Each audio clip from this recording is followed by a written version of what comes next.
It was in the early hours of October 13th, 2006. Dr. Park was preparing his equipment for the task at hand. A hot cup of coffee was keeping away a groggy feeling. An hour ago, he had been woken up and told by two soldiers that he had been ordered to handle a situation requiring his expertise. What could have transpired so late at night that was so urgent was running in his mind as he freshened up and followed the men to the mortuary. The barracks coroner entered the bright fluorescent lit room to find two of his superiors and some of the border guards surrounding the autopsy table. Noticing his presence, they made way, allowing Dr. Park to see the object of interest. It was a young soldier in a mucky KPA uniform. The right side of his face was badly disfigured, and his hands were covered in dirt.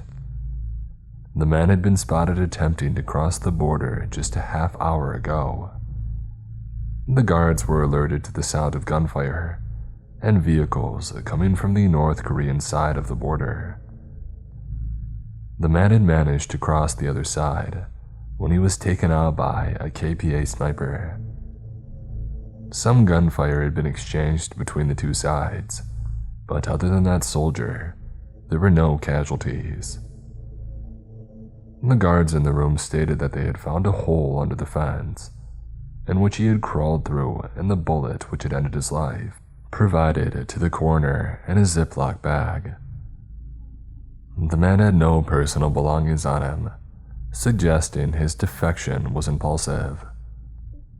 However, due to the recent nuclear test carried out by the DPRK, the higher-ups had decided that it was imperative to check the body for any possible information if present. Moreover, the fact that no dog tag could be found was quite odd for them. Therefore, Dr. Park was ordered to carry out the autopsy and report any findings to his commanding officers. He was then left alone to his own devices. Dr. Park looked around. Along with the soldier, a few other bodies in the refrigeration units. It had been a long fortnight in the barracks. A training accident had left 3 men dead, and merely 3 days ago, another officer had committed suicide. He had grown fond of the young man in the 2 years that he had been stationed here, so the loss had affected him harder than others. Now a new body had joined the ranks, albeit foreign. Dr. Park sipped on his coffee, and then let out a sigh and proceeded with the task at hand. After cleaning the body, he began the initial examination. The soldier was a well-built man with the rank of lieutenant based on his uniform insignia. He had 5 bullet wounds in the front and back of his body, 1 in his right thigh and 1 in his head. Codd was determined to be the gunshot to the head from a high-powered rifle, evidenced by a burst fracture in the right parietal bone and the large exit wound in the right zygomatic bone, almost taking out his eye, as well as a bullet being a .76-2 caliber, probably shot from a Dragunov SVD sniper rifle used by the KPA. It did surprise Dr. Park how he had managed to survive so many shots before succumbing. After completing the external examination, he turned to take a sip of coffee, only to realize that it was almost empty and even worse, cold. He went to refill it and have a short break as the drowsiness was starting to creep up on him. It was 2:50 as he was sipping his coffee planning for the next examination when he began to hear a faint breathing noise. Wondering who it might be as he was the only one in the mortuary at the time, he got up and looked around. The corridors were empty and only the sounds of crickets filled the air. Satisfied, he walked back into his office, but just as he had sat down, there it was again. He went back out, wondering if this was some sort of ill-timed prank. His doubt was cleared when he looked towards the direction of the sounds, and confusion began to set in. To his right, down the corridor, was where he had left the bodies. Alarmed, he cautiously moved towards the room as the breathing became more audible, along with the occasional sound of metal falling onto the ground. As he got closer and closer, he could not shake the feeling of dread that was slowly but surely creeping up on him. Being the coroner and a 15-year veteran in the Army, Dr. Park had seen his fair share of disturbing things and had developed a reputation for having nerves of steel within the barracks. But as he walked into that autopsy room, all of that was about to change. Inside, fully lit by the fluorescent lights, was one of the bodies standing upright, facing away from him. It was the lieutenant. Surrounding him was a red-colored mass of what seemed like a mist of blood and flesh, in some areas concentrating to form tendrils that connected the being to the other bodies of deceased soldiers in the open refrigerators and racks. Looking closer, he noticed that the mist was stripping flesh from the bodies. In fear, the coroner's hands began to shiver, and the mug of coffee had slipped from his hand.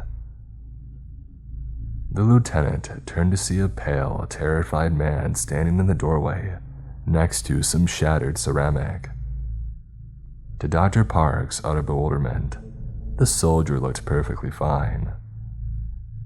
The pictures taken of wounds which had torn to his face and body would have been cast off as fabricated when looking at him now, if not for his bullet hole-ridden, blood and mud-soaked uniform lying on the floor.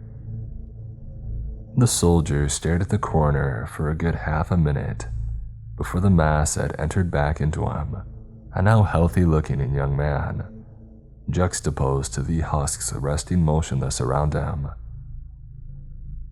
The soldier walked up to Dr. Park, kicking away the bullets on the floor.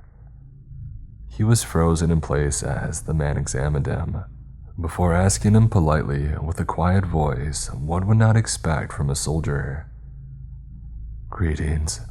Do you have some civilian clothes to wear, preferably clean and with no wording?" he requested.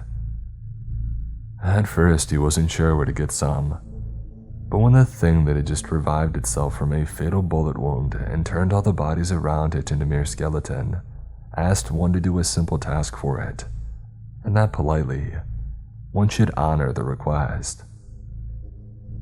He looked around into his lug. He saw some of the discarded clothing of the bodies in a basket lying in the corner. He pointed to it and the soldier calmly walked towards it. After inspecting some of the clothes, he looked at the coroner with penetrating eyes. "Do you mind?" Fear had made Dr. Park almost forget basic etiquette. While waiting outside, a doubt began to set in. What if this is some kind of weapon? Are the North Koreans really that advanced? Has it left already? Am I high? Starting to feel an overwhelming sense of dread, Dr. Park cautiously moved to the room and peeped through the slit in the window. What he saw shook him to his core, and he tried his best to quietly walk back. After changing, the soldier walked out of the building with a duffel bag. "Thank you, Dr. Owen. It's best if you stay outside." The coroner looked upon the man's face before it turned and walked away into the darkness. Dr. Park could only stand there in utter silence. Later that night, the barracks was alerted to the howling of the fire alarm. The soldiers ran out to see the morgue in flames, and sitting on the pavement outside was the coroner, drenched in sweat with a 1,000-yard stare firmly affixed onto his face. Despite the suspicious nature of the event, the fire had been attributed to faulty wiring in one of the freezing motors. During his leave and subsequent psychiatric evaluation, Dr. Park stated the events of that night and was recorded repeatedly muttering the words, "It had their faces." It was definitely that man who came out and said his goodbyes, but the face was not, for there was one detail he never did manage to speak of. On that fateful night when he peeped into that fluorescent-lit autopsy room, he saw the entity with the amalgamated facial features of his dead man.